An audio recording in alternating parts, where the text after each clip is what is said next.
Hello बच्चों, let's see the question. Some function of nutrient of element are given below. Basically हमें चार function दिए गए हैं and we have to predict which is the element here. So the options are important constituent of protein involved in ETS electron transport system में activator of catalase. Basically क्या करता है, ये activate करता है catalase enzyme को. And third is saying important constituent of cytochrome. Cytochrome का important constituent है. और बोला है कि एसेंशियल फॉर क्लोरोफिल सिंथेसिस, ये क्लोरोफिल के सिंथेसिस के लिए एसेंशियल भी है. नाउ अब इन चारों को स्टेटमेंट को देख के what could be the answer? Copper, iron, calcium और एंड मोलिबेडनम. सो देखो ये चार स्टेटमेंट किससे रिलेटेड है? दीज स्टेटमेंट है related to iron. So what could be the key concept है?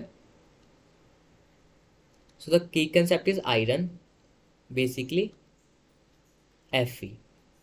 ये क्या है? माइक्रो न्यूट्रिएंट है, तो इसको माइक्रो न्यूट्रिएंट की तरह पढ़ेंगे. Micro nutrient. अब बात करते हैं आयरन के बारे में. सबसे पहले कि ये अब्जॉर्व कैसे होता है in the case of plant. कौन सी फॉर्म में? सो फेरिक फॉर्म में अब्जॉर्व होता है. Plant obtain iron, plant obtain iron in form of ferric ion. कौन से आयन की फॉर्म में? Ferric ion. Ferric ion. That means Fe3 positive. देखो ये ना लार्ज अमाउंट में नीड होता है as compare to other micro nutrients. So we can write it as it is required in larger amount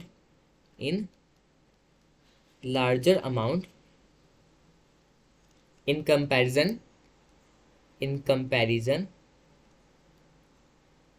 to other micronutrients. अगर हम बात करें ये किस किस बेसिकली प्रोटीन का मेनली कॉन्स्टिट्यूएंट है. So it is an important constituent of protein. किस किस जो इन्वॉल्व होते हैं ETS में, लाइक फेराडॉक्सिन और cytochrome. So we can also write it as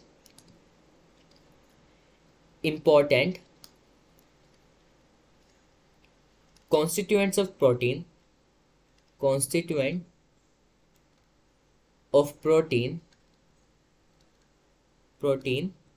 involved in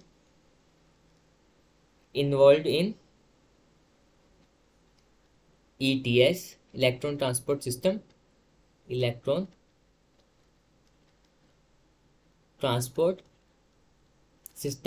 और वो भी कौन कौन से?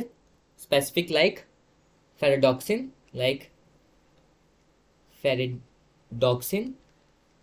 और साइटोक्रोम के अंदर. ये बेसिकली क्या कहते हैं? इट एक्टिवेट्स कौन से एंजाइम को? कैटलेज एंजाइम को. And the last one is क्या? ये फॉर्मेशन ऑफ क्लोरोफिल में भी हेल्प करेगा. Formation of chlorophyll. So we have discuss the characteristics of the iron also. So iron answer हो जाएगा. So what could be the answer is B. देखो why not copper, calcium और molybdenum. अगर हम बात करें कॉपर की, कॉपर बेसिकली क्यूपरिक C2+ में यूज होता है, ऑब्जॉर्व करता है प्लांट. ये बेसिकली मेटाबॉलिज्म के लिए एसेंशियल होता है. ये बेसिकली कुछ एंजाइम होता है जो रिडॉक्स रिएक्शन में उसमें भी यूज होता है कॉपर की बात करें. So but it is not helping in the formation of chlorophyll, तो ये भी गलत हो गया. कैल्शियम की बात करें, सो ये क्या करता है? कैल्शियम रिक्वायर्ड होता है जब हम लाइक मेरिस्टेमेटिक टिश्यू का डिफ्रेंशिएशन करते हैं, तो ये गलत हो गया. सेल डिवीजन में बेसिकली सेल वॉल फॉर्मेशन में कैल्शियम रिक्वायरमेंट है, ये भी गलत है. अगर मोलिबेडनम की बात करें, सो मोलिबेडनम क्या होगा? ये हमारा यूज़ होगा एंजाइम्स में, लाइक जो हमारे नाइट्रोजन साइकिल में नाइट्रोजनेज नाइट्रेट रिडक्टेज एंजाइम में, इन सब चीज़ों में. सो A, C and D is wrong and answer is what? B, that is iron. Hope you understood that. Best of luck.